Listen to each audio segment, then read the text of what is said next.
جو ہے سفارتی لیول کا. سر سفارتی محاذ پر پاکستان نے کس طرح سے انگیجمنٹ کی اور پاکستان نے عمدہ طریقے سے دونوں ممالک جو کہ کہیں کہ پاکستان یقینی طور پر جو ہے امریکہ کو بھی انگیج کیا, پھر اس کے ساتھ ساتھ ایران کو جو جس طرح سے پاکستان کے عوام اور پاکستان بالکل واضح طور پر کھڑا ہو گیا, ڈٹ گیا کہ نہیں جی ہم تو ایران کے ساتھ کھڑے رہیں گے. اور اس کے ساتھ ساتھ پھر کئی ممالک بھی ہم نے دیکھا کہ پھر آہستہ آہستہ انہوں نے بھی آواز میں آواز ملائی کہ ہاں جی مظلوم کے ساتھ کھڑا ہونا چاہیے کیونکہ حملہ ہو رہا ہے. اور چیزیں جو بارہا پریزیڈنٹ ٹرمپ اور امریکہ کہتا رہا اس طرح سے وہ چیزیں تو نہ ملی نہ تھی, مگر اس کے باوجود جنگ مسلط تھی, جنگ تھی اسرائیل کی اور اس میں کودنا پڑا. مگر پاکستانی سفارتی لیول پر کیسے جو ہے اس محاذ پر جو ہے سفارتی جنگ جیتنے میں کامیاب ہوا؟ Thank you.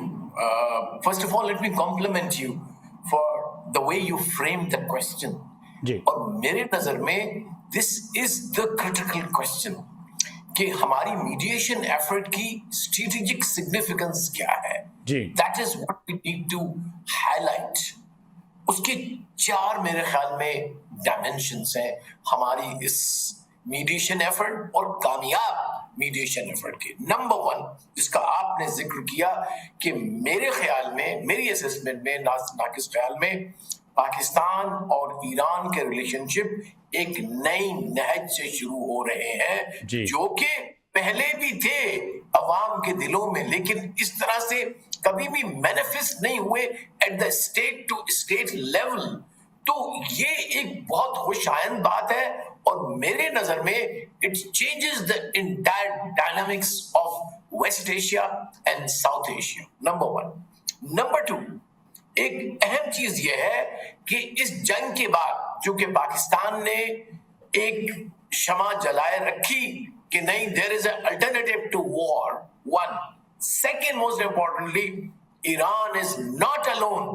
You cannot اس کو آئسولیٹ کر کے مار نہیں سکتے مسٹر نتن یاہو اور اس کے جو زیانسٹ دوست واشنگٹن میں اور دنیا کے کیپٹل میں بیٹھے ہوئے. So the world has known, despite our weaknesses as ummah, as Muslims, as Arabs, still I think at the strategic level جس طرح پاکستان نے sophistication سے without provoking anybody جس طرح سے play کیا, historic, Saudi Arab, Turkey, Egypt, even the Qatar, China, اکٹھا کیا ان کو اور ایک ملٹی پلائنگ ڈپلومیٹک فورس بن گئے جس سے کیا ہوا کہ there was a